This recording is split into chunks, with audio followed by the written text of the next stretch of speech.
I'm Logan Crawford, and right now on GBN, we're examining a crucial intersection of faith and politics with historian Dr. Gregory A. Prince and his compelling research-heavy book, Gay Rights and the Mormon Church. Drawing from over 50,000 pages of public and private records, the doctor traces the Mormon Church's journey from confronting homosexuality internally to its pivotal role in the U.S. marriage equality battle, peaking with California's controversial Mormon proposition. This insightful work details the unintended consequences of the church's political clout, including its decisive 2015 policy that declared same-sex couples apostates and denied their children access to key Mormon rights. We're delighted to have this very talented author join us here today. We thank the team at Atticus Publishing for helping us put him on TV today, and we ask viewers like you to support authors like him by subscribing to our channel and by purchasing his amazing and powerful book. The links are below this interview. Doctor, thank you so much for joining me here today. Pleasure to be here. Thank you. Pleasure to have you on the show. Let's start out by asking you, what was the intended action by the Mormon Church when it first entered the public square on LGBT issues in Hawaii back in 1993? In the early 1990s in Hawaii was the first court case in the United States that looked like it had a chance of succeeding in knocking down legal barriers to same-sex marriage. There had been other cases prior to that, going back to the 1970s. All of those had been dismissed at summary judgment without a trial. This one, because of a unique feature of the Hawaii state constitution, looked like it had legs.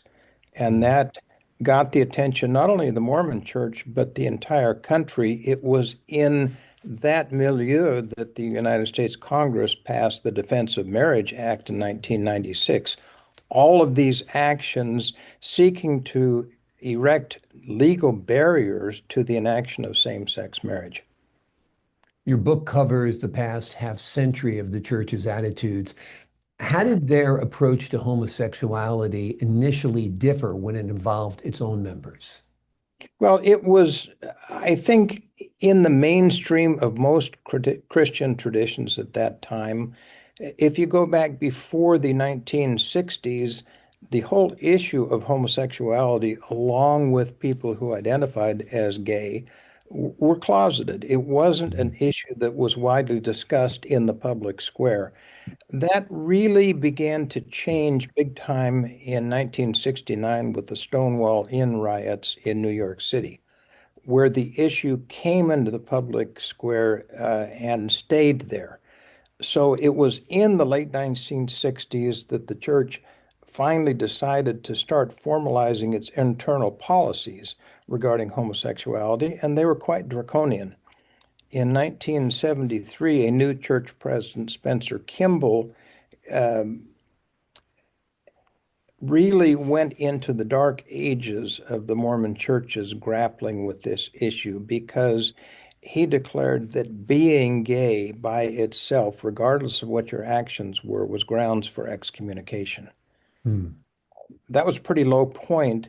Over the succeeding decades, we've made some progress. We can probably go into that a little bit later. But it was not until the early 1990s with the Hawaii case that the church reversed from looking inward to looking outward, made that key decision to enter the public square, and has remained there ever since. As I understand it, the Mormon Church allows same-sex attraction so long as you don't act on it, but homosexuality as practiced is still forbidden. Clarify me if I'm wrong, or inform our audience if I'm wrong. No, that's correct interpretation of current church policy, yes. Okay. Now, your book draws from over 50,000 pages of records. What was the most surprising or revelatory document you uncovered during your research?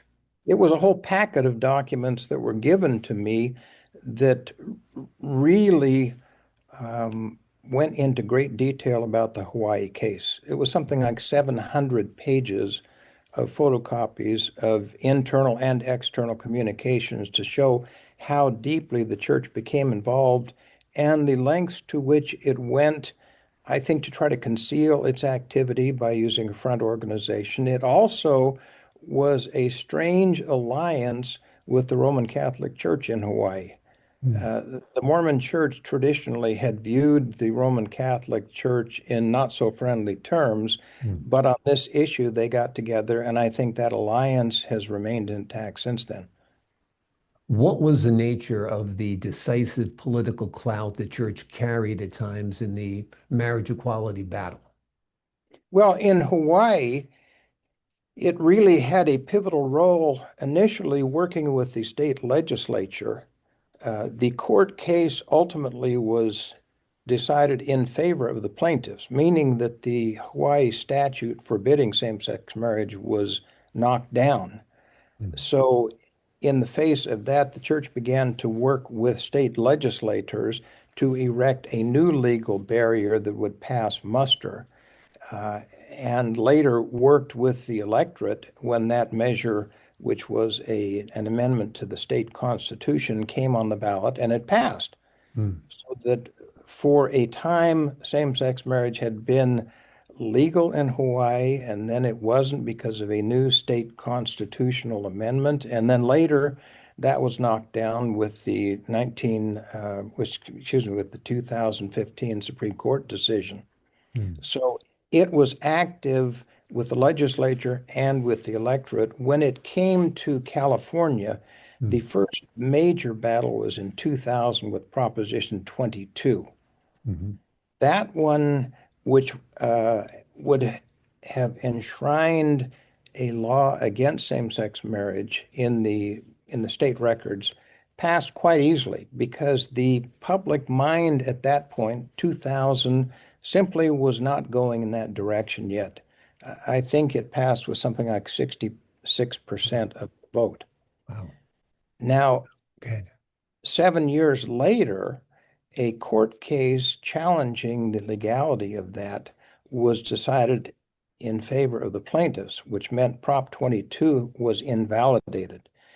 The anti-gay marriage forces were ready, and what they did then was to gather signatures for an initiative that would place exactly the same language as Prop 22 on the ballot, but this time, rather than being a law, it would be an amendment to the state constitution. Mm, Because by definition, an amendment to the Constitution is not anti-constitutional. gotcha. And there the church really began to roll out its big guns.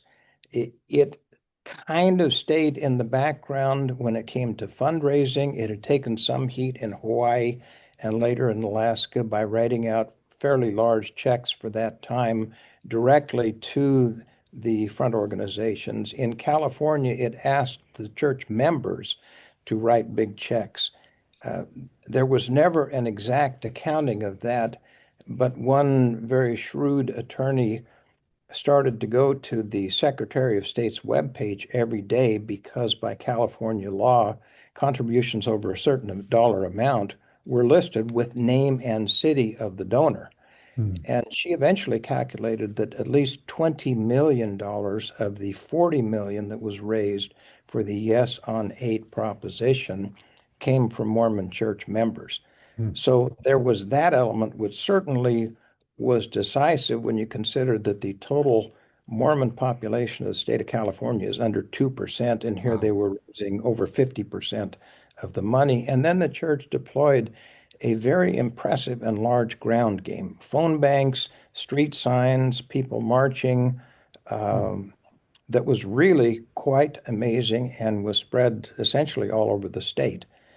mm, So in the final days going up to the election, what looked like it would be a victory for the pro same-sex marriage forces, the marriage equality forces, mm. began to shift, and ultimately Prop 8 passed by, I think it was 55% to 45%, something like that.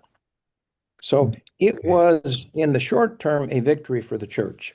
Yeah, But right. And that's the but. But what were the unintended consequences of the church's political activism?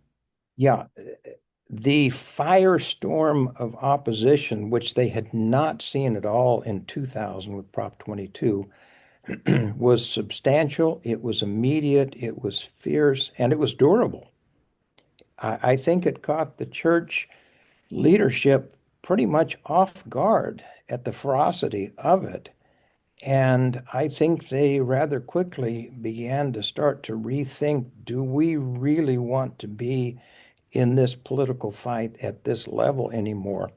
But the major unintended consequence was that with Prop 22, you had enshrined in law something that was already the status quo, meaning Hmm. same-sex marriage was not legal in California anyway. Right. 2007, when the state Supreme Court invalidated Prop 22, then for the first time ever, same-sex marriage in California was legal. And tens of thousands of couples took advantage of that and were married before Prop 8 passed. So when Prop 8 passed, now you had something that had been given that was suddenly taken Taken away. away. Yeah. And the reaction was far different.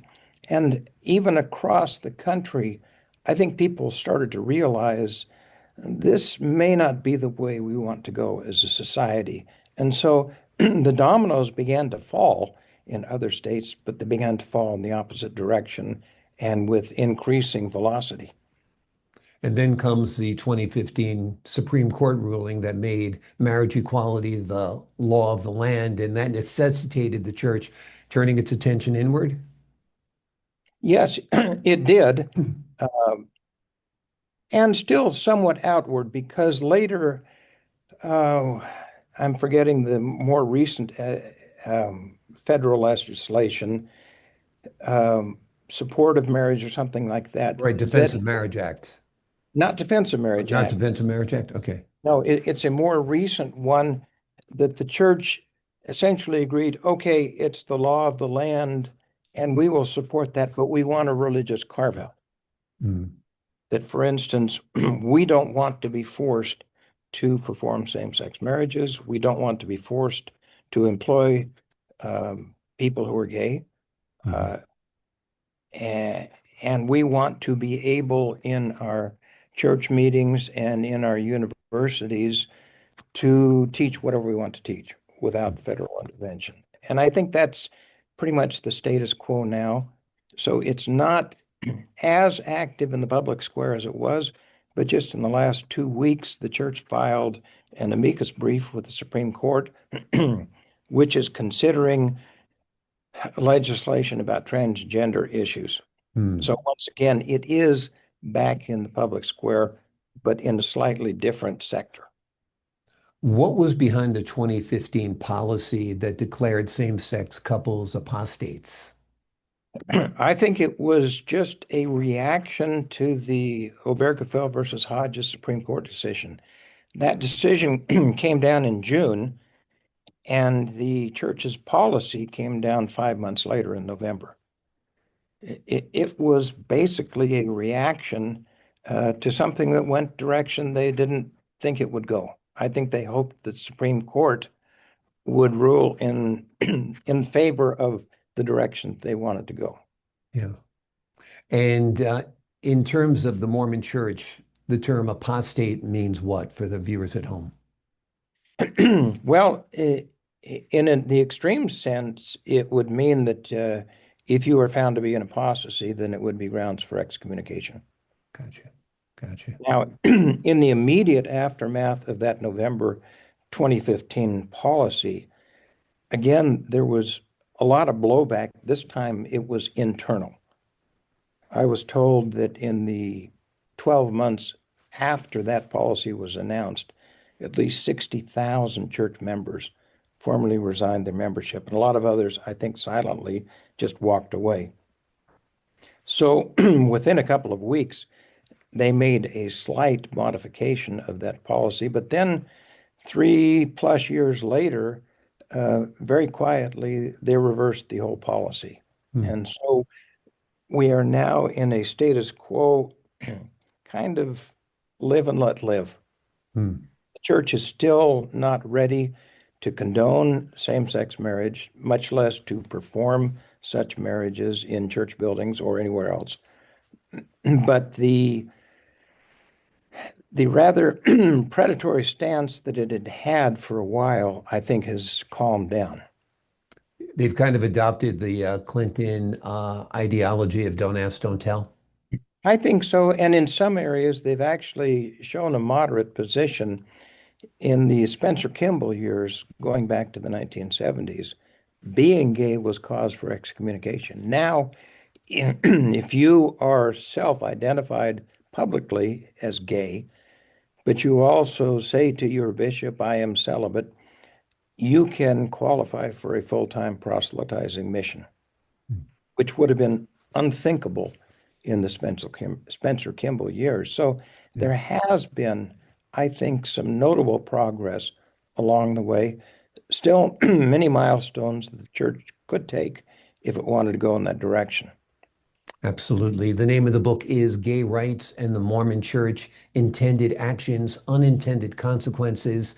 It is an essential and meticulously researched history written by Dr. Gregory A. Prince, detailing the church's decades-long, often controversial involvement in the LGBT rights movement and the unintended consequences of its political clout. Doctor, thank you so much for joining me here today. Thank you very much. I appreciate your time, your insight, and the great work that you did on this book. To the folks at home, I'm Logan Crawford for the Global Book Network. So long for now.